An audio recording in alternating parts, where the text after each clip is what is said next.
Good morning, guys. It's been forever since I've seen some of you. Hopefully, you're having a great day, all curled up at home and working on all the virtual things. So, we're going to sneak in a new nonfiction book. Like I said, every time I read a book, it's my new favorite for the day. But this one really is. It's pretty cool. It's called Nothing Stopped Sophie. And it's about a girl in Paris who was just born with this innate knowledge of numbers. And obviously, even when you're given kind of a gift of like things coming too easily, you still have to work and you still have to learn and you still have to practice and do all the things. So this is called Nothing Stopped Sophie. It's a story of the unshakable mathematician Sophie Germain. And I just always appreciate any book that's about a kid who kind of has a dream and knows where he or she's going and how hard they work to persevere and make something happen. So I'm going to read this really quick. It is a 5.3 if you had an AR test in your life that needed to be taken on a nonfiction book. Probably all of you. Okay.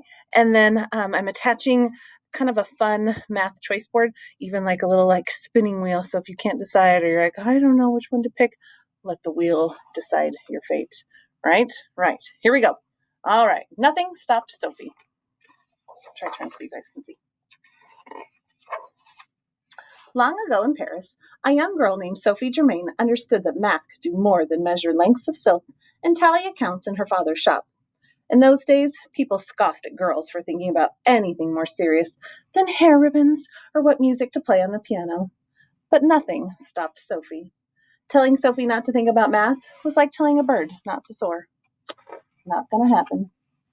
Ideas came to Sophie day and night, and she sneaked out of bed to study math while others slept. Monsieur and Madame Germain worried that being smart would bring their daughter heartbreak and scorn. People weren't always kind to girls who didn't fit the mold. So they seized Sophie's candles, they stopped lighting fires in her room, and they snatched away her warm dresses, desperate to make her stay tucked into bed.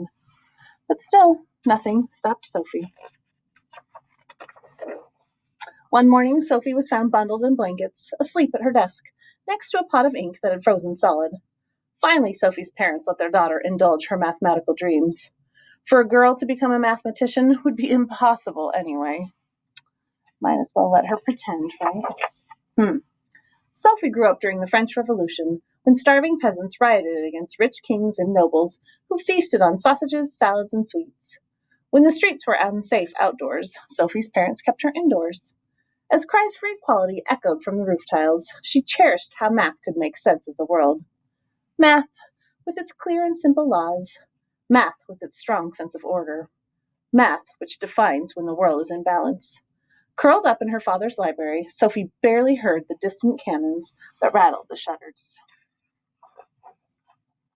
Sophie discovered that mathematicians use numbers as poets use letters, as a language to question, explore, and solve the secrets of the universe. She read how ancient Greeks wrote equations that made the impossible possible. Water flowed uphill. A lone man pulled mighty ships ashore. A scholar measured the size of the earth. Sophie longed to become a mathematician and write such poems of her own. By the time Sophie was 19, the French Revolution had simmered down, and it was safe to walk the streets of Paris again.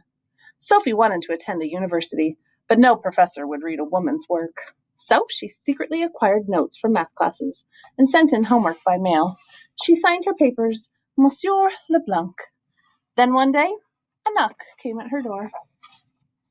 Professor Joseph Louis Lagrange had come to meet the mysterious student who sent in extraordinary homework without coming to class. We'll never know who received the greater shock. Professor Lagrange could not have guessed that Monsieur Leblanc was a modest young lady in a ruffled blouse with dark hair and a topknot. And Sophie could not have imagined a visit from a world-famous scholar. Was her dream about to take flight? With Sophie's secret discovered, news of the girl prodigy rippled through Paris. Gossips couldn't imagine a girl so smart until they met her themselves, and soon Sophie's calendar swelled with dinner parties. She hardly knew what to say in those stuffy drawing rooms, surrounded by gawkers and finery. She ached to talk seriously about math, yet no mathematician would take a young lady truly under his wing. Still, nothing stopped Sophie. She kept up her studies. She seized every chance to chat with scholars at luncheons and in salons. Under her pen name, she wrote to one of the most brilliant mathematicians ever. Carl Friedrich Gauss even wrote back, but his letters stopped coming soon after he discovered that Mr. Leblanc was a woman. At age 32, Sophie witnessed an experiment that revealed the hidden laws of math at work in our everyday world. She saw a scientist sprinkle sand into a glass plate. As he rubbed a violin bow against the plate's edge, vibrations shook the glass until it rang out with sound. Astonished, Sophie watched the sand dance across the plate. It formed circles, then diamonds, and then figure eights. The higher the note, the more quickly the vibration shook the plate, and the more intricate the sand's pattern became. Suddenly, Sophie realized that every hand knocking on a door, her own boots clicking along the cobblestones, every motion sent vibrations surging through nearby objects, just as waves floated through water. The rest of Paris was agog, too.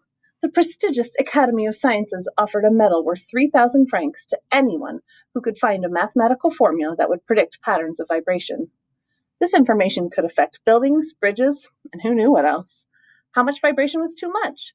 At what point would an object break? Academy scholars called the problem impossible. Their heads spun just thinking about the many ways vibration might move an object. But nothing stopped Sophie. Just as math measures how bird wings move up and down during flight, Sophie knew math could measure a surface moving up and down from vibration. She made her best guesses at what would affect the movement. Then she added and subtracted and multiplied and divided. Sophie spent 2 years trying numbers in different combinations to write her equations.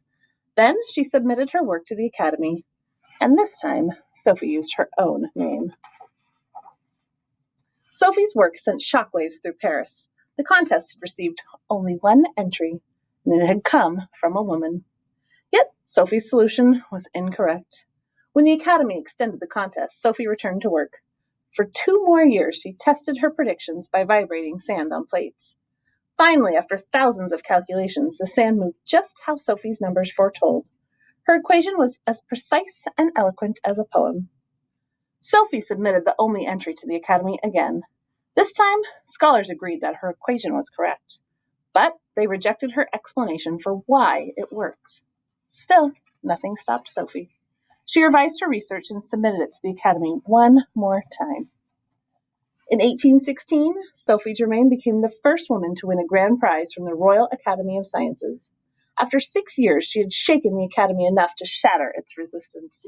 No one could deny that she was a mathematician now. The human spirit, she later reflected, requires more resources inside when outside it has less. So if other people don't believe in you, you got to be strong on the inside. After Sophie's work, mathematicians sought even better ways to predict vibration patterns.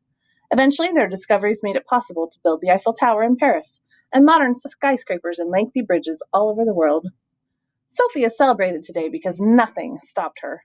Her fearlessness and perseverance have inspired many people. Perhaps she will also inspire you. And I think I love this even more because we talk about grit and kind of what stamina looks like and how hard we have to work when something doesn't come easy to us the first time. But to think that you would really commit 6 years of your life to solve one problem just because you had that drive and that determination, amazing. I am like 98.7% sure that that would not have been me. I'm not quite that tough. So, yay, Sophie. Woo! So, ladies and gentlemen, take an AR test. Click on the math choice board. Spin the wheel. Grow your brain today. Stick it in there amongst your edgenuity and your reading and your math and all the good things you have planned for the day.